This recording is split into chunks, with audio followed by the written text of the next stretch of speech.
Este es el resumen de Noticias de La Nación. La Nación presenta los títulos de la semana del 30 de junio al 6 de julio de 2025. Alberto Fernández declaró ante el juez Casanello por la causa de los seguros. El expresidente declaró en Comodoro Pi ante el juez Sebastián Casanello por el caso de los seguros, que investiga presuntas irregularidades en contrataciones durante su gobierno. En un escrito de 11 páginas, respondió al fiscal Carlos Rívolo, ratificó la legalidad del decreto 823 de 2021 y pidió citar a funcionarios como Vilma Ibarra, Santiago Cafiero y Martín Guzmán. Negó maniobras ilícitas o beneficiar a brokers.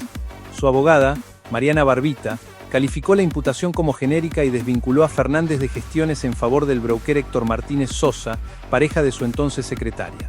La audiencia, que comenzó con retraso, se extendió hasta las 14. Fue una ampliación de su declaración de noviembre. Fernández desestimó un informe de Procelac que reveló pagos a Martínez Sosa entre 2010 y 2019. Dijo que prestaba asesoramiento profesional sin interferir en contrataciones públicas.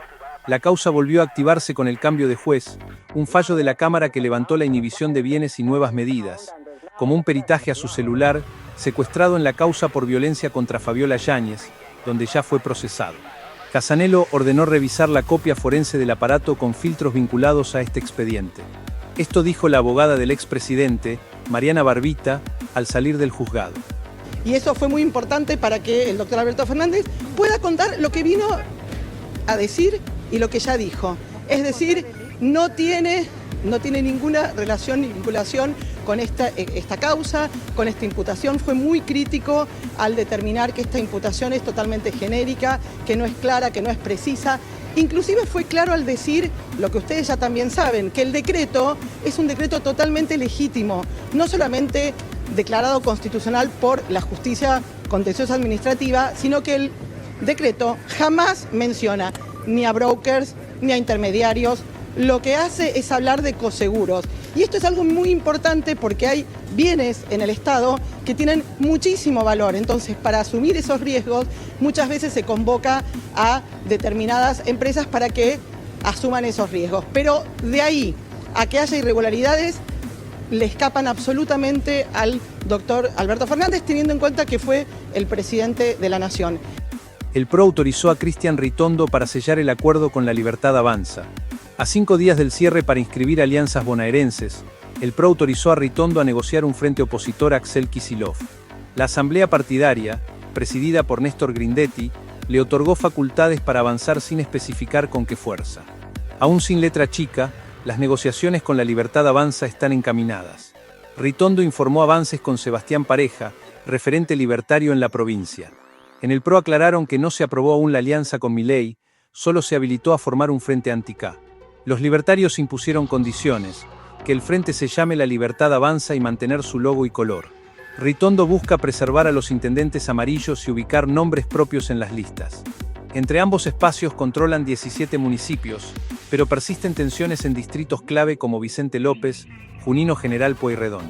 La puja incluye cargos legislativos en 8 secciones. Si no hay acuerdo, en el PRO analizan opciones: revivir Juntos por el Cambio y sellar acuerdos locales con radicales o peronistas no K.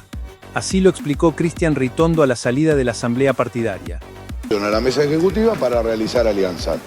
Cuando se pone alianza y se pone cuál es el límite, que lógicamente es con el gobierno de la provincia de Buenos Aires, digamos en la oposición al gobierno provincial, y algunos me preguntaban por qué no decía con la Libertad Avanza, porque puede ser con la Libertad Avanza y puede ser con otro partido.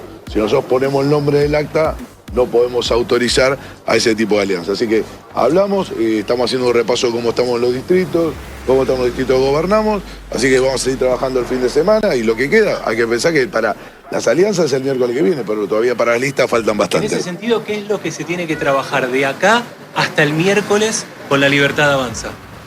Por lo menos la idea mía es quedar en una lógica de algunos nombres que entendemos que tienen que encabezar lista tanto en los distritos como en alguna sección electoral, donde estamos viendo algunas posibilidades. Pero digo, la verdad que no estamos discutiendo, estamos buscando los mejores nombres, los que más representen a esta alianza entre la Avanza y el PRO. Se restablece lentamente el abastecimiento de GNC en el país. La ola polar extrema de las últimas semanas en la Argentina tuvo consecuencias directas en el consumo de gas, cuya demanda superó cualquier previsión y provocó restricciones en el suministro del servicio hasta, al menos, las 14 del pasado viernes, según admitió la Secretaría de Energía de la Nación.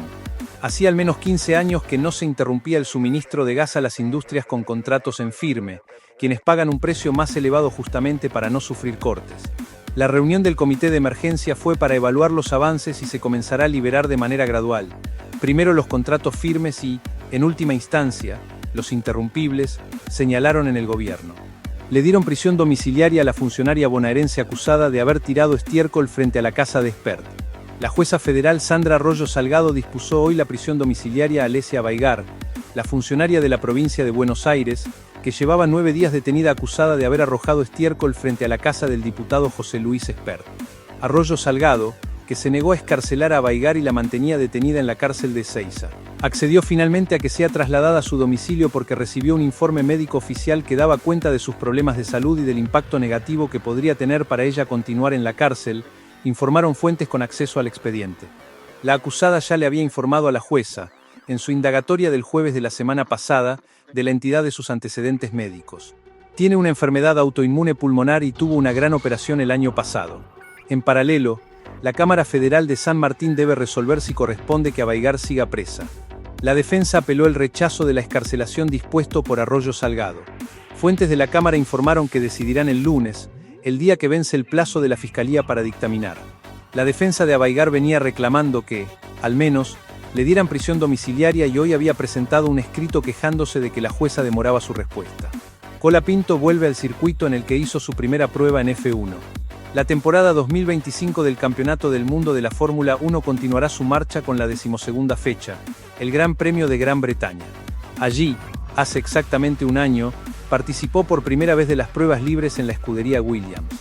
Ayer marcó el regreso a la pista, y si bien terminó en las posiciones 16 y 20, calificó su recorrido por el circuito como su mejor viernes.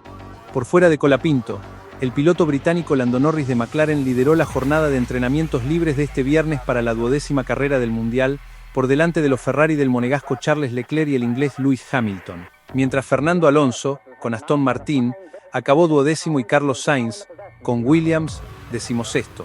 El sábado desde las 7:30, se estarán llevando a cabo las prácticas libres 3 y la clasificación para la carrera, que será el domingo desde las 11.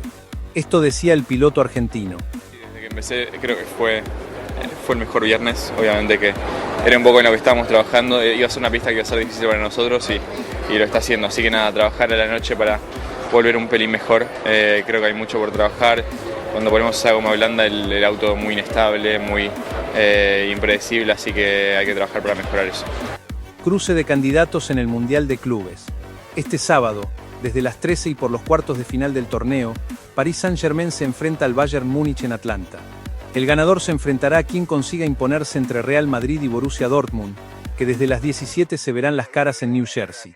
Las semifinales serán martes y miércoles, mientras que la final será el próximo domingo. Este fue el resumen de Noticias de la Nación.